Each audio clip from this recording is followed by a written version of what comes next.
quelques années, il y avait 30 personnes ici devant la messe. Maintenant, il y a une assemblée qui grandit. Puis avec des amis, je suis content aujourd'hui qu'il y ait tout le groupe Étienne Chelot qui soit là aussi, puisque Hubert, le papa de Lise, c'est l'âme, le fondateur, le moteur aussi de ce groupe Étienne Chelot qui, maintenant, ils sont un petit peu tous dispersés partout et voilà, ils se sont réunis aujourd'hui et ils peuvent aussi nous aider à bien vivre ce temps aussi par la musique. On peut applaudir le Jésus qui est en eux, je crois, parce que c'est un Jésus qui est explosé.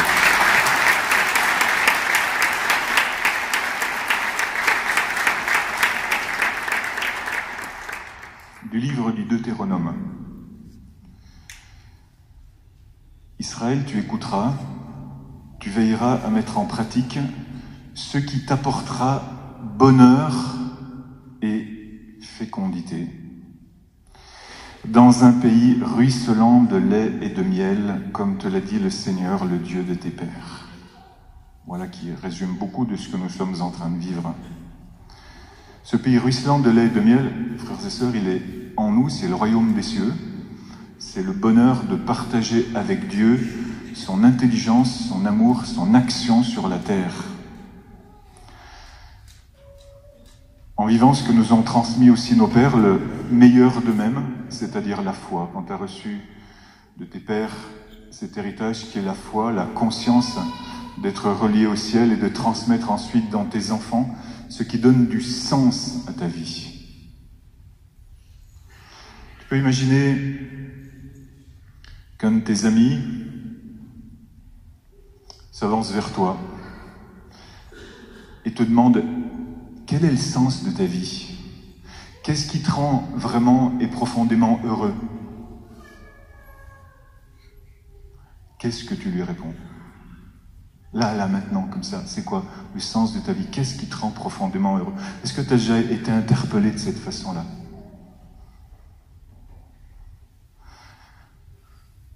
Qu'est-ce que tu réponds? Qu'est-ce qui fait à ce point l'unité de ta vie pour que cette réponse, elle soit tellement prenante dans ton humanité, rayonnante dans tes yeux, boostant ton cœur et le sien, pour que cette réponse soit convaincante? L'unicité de ta parole. Seigneur ton Dieu est l'unique. Le livre du Deutéronome, là, dans lequel est inscrite cette profession de foi d'Israël, c'est le dernier des 5 livres du Pentateuque, c'est-à-dire des 5 premiers livres de la Bible, qui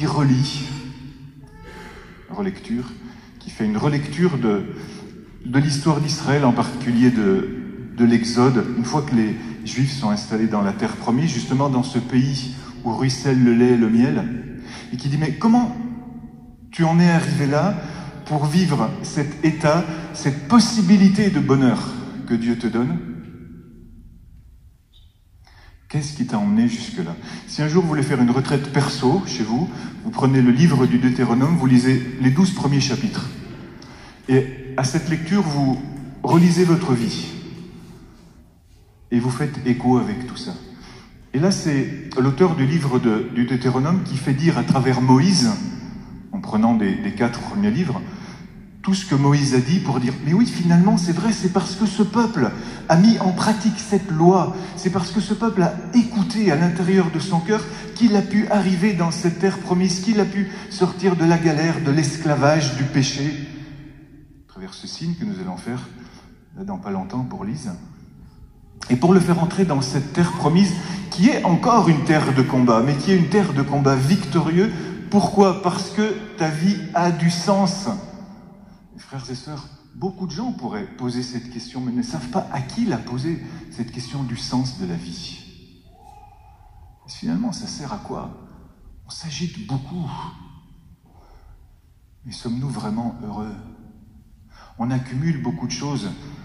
Et à 60 ou 67 ans, en temps de la retraite, burn-out, parce que j'ai jamais pris le temps de me poser, j'ai jamais pris le temps de me demander, mais ça sert à quoi tout ça?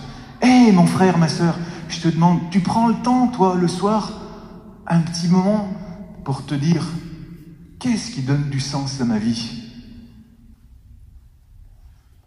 Et c'est cela que le scribe demande à Jésus. Il lui demande, vous voyez, un petit peu pour le mettre à l'épreuve, un petit peu pour le mettre à l'épreuve, mais aussi parce que dans cette mise à l'épreuve, il y a un désespoir profond. Parce qu'il y a un manque d'unité intérieure. Le pauvre scribe, il a affaire à une masse de documents, de commandements, de traditions. Il s'en sort. Toi aussi, tu t'en sors dans ton boulot, tu t'en sors dans ce que tu as à faire. Mais il y a des moments où tu aimerais vraiment bien te poser, puis te mettre dans la paix et de te dire, mais qu'est-ce qui c'est qui fait que j'ai cette paix à l'intérieur de moi? Parfois, bêtement, on va regarder dans d'autres philosophies ou d'autres religions. Je dis bêtement parce que, pas pour le mépriser, parce que nous avons déjà à l'intérieur de nous cette réponse. Et lui aussi, il l'a, le scribe. D'ailleurs, Jésus va le complimenter pour ça. Parce que derrière sa quête et sa requête, il y a un désir profond et il y a déjà à l'intérieur de lui cette réponse, parce que cette réponse a été mise en lui dans son acte de création, au moment où cet homme a reçu son âme. Et chaque fois que tu cherches, cette prophétie qui est à l'intérieur de toi va se mettre en œuvre. Et tu vas pouvoir, si tu poses sérieusement cette question du sens, avec vérité, non pas juste pour avoir une petite réponse intellectuelle comme ça et continuer ta petite vie, mais justement t'ouvrir au bonheur qui fait que cette ouverture va faire de toi un cœur assez large pour que d'autres aussi puissent venir y puiser, parce que c'est ton appel de donner ce sens à ceux qui sont autour de toi. Alors tu vas pouvoir avancer. Que demande le scribe? Quel est le premier commandement? Que dit le livre du Deutéronome? Il dit, un commandement, c'est ce qui donne du sens à ta vie, c'est ce qui donne bonheur et fécondité. Bonheur et fécondité, c'est-à-dire que tu aies du sens et qu'autour de toi, la vie puisse s'élargir, puisse continuer, qu'après toi, elle puisse continuer dans ta descendance biologique ou ta descendance spirituelle, à travers tout le bien que tu pourras faire dans les gens que tu rencontreras. Bonheur pour toi et fécondité à travers toi pour les autres. Que ta vie ait du sens et que tu puisses donner du sens aussi à la vie des autres autour de toi. Alors, c'est quoi? Quel est le premier commandement? Quel est le sens profond? Alors c'est contenu dans ce livre du Deutéronome, et tous les Juifs connaissent cette profession de foi parce que c'est la profession de foi du peuple hébreu, et c'est celle que reprend Jésus. Quel est le premier commandement? Le premier commandement, c'est écoute. Le premier commandement, c'est écoute. Justement. Et c'est ce que tu es venu faire aujourd'hui, mon frère, ma sœur. Aujourd'hui, tu es venu écouter. Tu n'es pas venu entendre. Tu n'es pas venu entendre. Tu es venu écouter. Tu es venu te poser pour écouter au fond de toi-même, avec les grandes oreilles de Mickey. Écouter à l'intérieur de toi-même cette prophétie qui est là, qui doit jaillir, qui te fait vivre, par laquelle tu pourras annoncer. Écoute, Shema, écoute, écoute.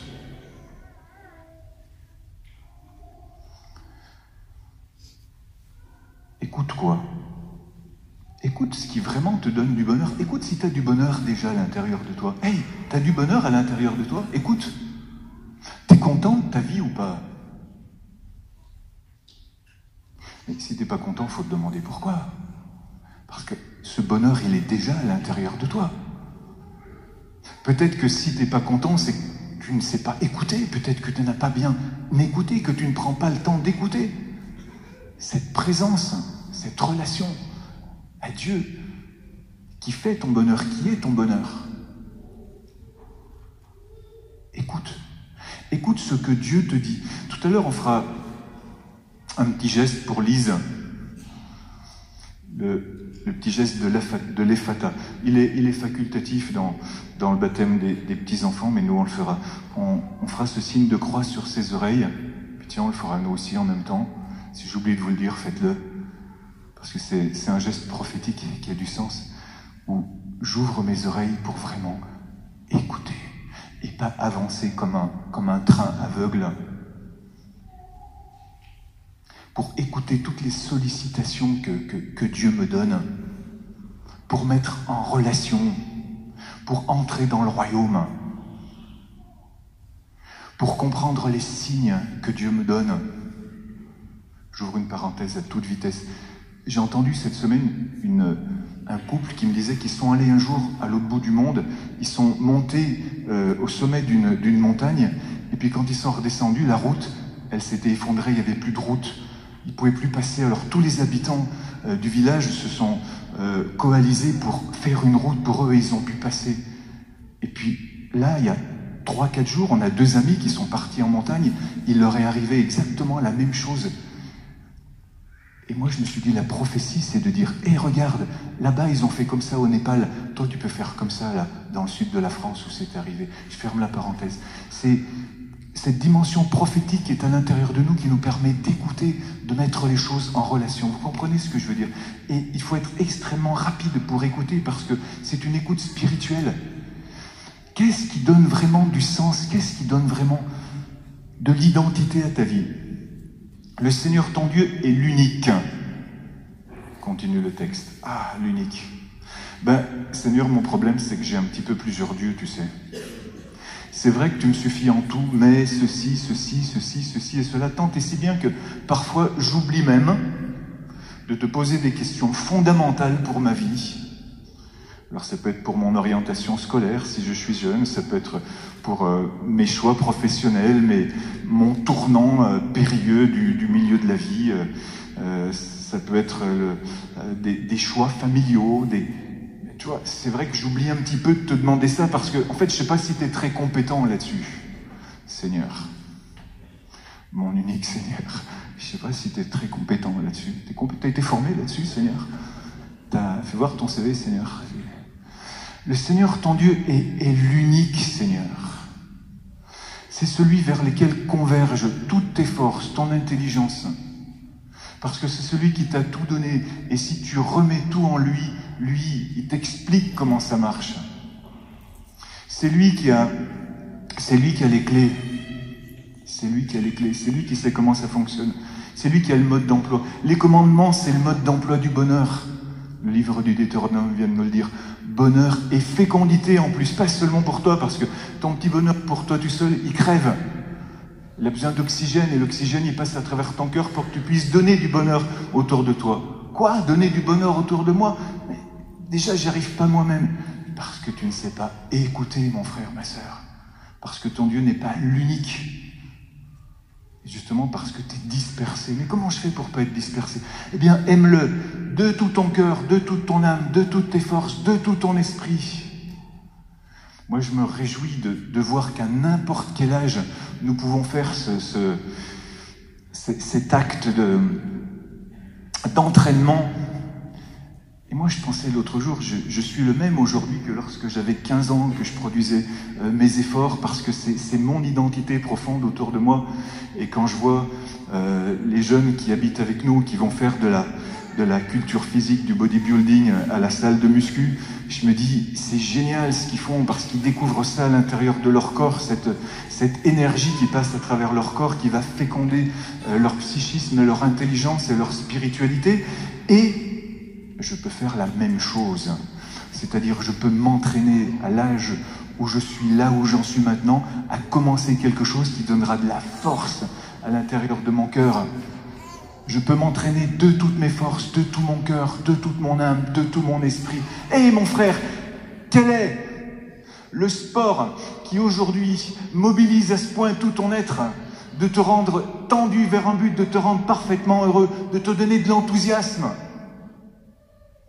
Ce sport, c'est la recherche de Dieu. Ce sport, c'est ton bonheur. Dieu veut que tu utilises toutes tes forces et il veut t'aider à canaliser toutes tes forces vers ce bonheur-là. Sinon, nous sommes des êtres éparpillés. Nous devenons tellement éparpillés que ça en devient un triste sport qu'on appelle « il faut s'éclater ».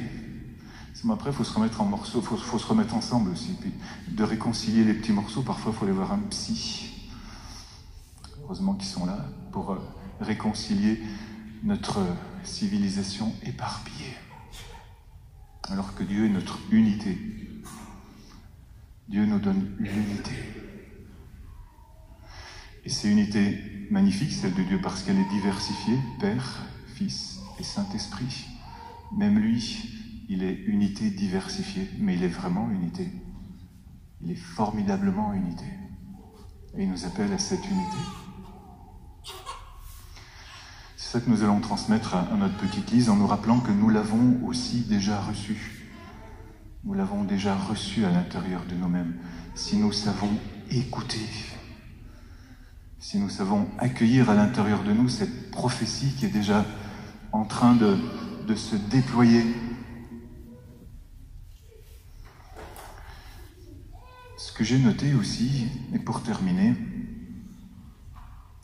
c'est que le livre du Deutéronome dit « Tu aimeras le Seigneur ton Dieu de tout ton cœur, de toute ton âme et de toute ta force. » Et que Jésus, lorsqu'il cite l'Écriture, il dit « de tout son cœur, de toute son intelligence et de toute sa force. » Jésus va encore plus loin. Pourquoi? Parce qu'au fur et à mesure que tu écoutes et que tu répètes en intériorisant, Dieu t'ouvre de plus en plus ce pays et ce chemin où tu vas rentrer dans la bénédiction ruisselante de lait et de miel. Et il ajoute un commandement extrêmement libérateur parce qu'il donne du sens, parce que c'est ce que nous désirons le plus au fond de nous-mêmes. Dites-moi si je me trompe, frères et sœurs. Est-ce que nous ne désirons pas vraiment au fond de nous-mêmes, au-delà de toutes nos blessures et de toutes nos limites, aimer? Aimer. Parce que lorsque nous arrivons à aimer, c'est parce que nous savons que nous sommes profondément aimés. Est-ce que nous avons à écouter au plus profond de nous-mêmes? C'est cela, c'est que Dieu nous aime. Mon frère, ma sœur, tu es profondément aimé. Et si une voix te dit le contraire, en accusant Dieu de ne pas avoir su t'aimer, tu sais que cette voix-là, elle ne fait pas partie de l'unicité de ton être. Et qu'en écoutant l'unique, tu sauras voir vraiment que celui qui t'accuse et qui accuse Dieu n'est pas ton ami et ne fait pas partie de l'unique. Et celui-là ne te donne pas le bonheur. Mais si cette voix, paradoxalement, parce que le diable se donne toujours des coups de pioche sur le pied, si cette voix paradoxalement t'aide à rechercher encore plus profondément, sans t'arrêter à cette superficialité, aller en profondeur de l'écoute et à comprendre encore plus l'amour de Dieu, alors peut-être que tu vas devenir comme le scribe. Peut-être que toi aussi tu vas aller plus loin, parce que le scribe lui aussi va plus loin. Et il dit, ah oui, c'est vrai, ça vaut plus que tous les sacrifices et tous les holocaustes, parce que lui il s'est mis dans la tête, et nous aussi on s'est mis dans la tête, que Dieu il nous demande beaucoup de trucs quand même. Et qu'est-ce qu'il est exigeant. Mais on oublie qu'il a été lui avant tout exigeant avec lui-même, qu'il nous a donné sa propre vie, son propre honneur, ses propres souffrances. Il nous les a données. Dieu nous a donné gratuitement, nous a aimés gratuitement. C'est cela que nous avons à écouter en profondeur et à ne pas écouter les accusations portées sur Dieu et portées aussi contre nous-mêmes. Alors, écoute plus profondément, toi aussi. Demande plus profondément, parce que parfois on a peur de poser les questions. On a peur de poser les questions parce qu'on n'aimerait pas trop entendre la réponse. Mais c'est pas notre être profond, c'est notre être superficiel qui a cette peur. Dénonçons nos peurs, allons plus profondément dans l'écoute pour être encore plus heureux, pour avoir encore plus de bonheur à vivre, à donner. Alléluia.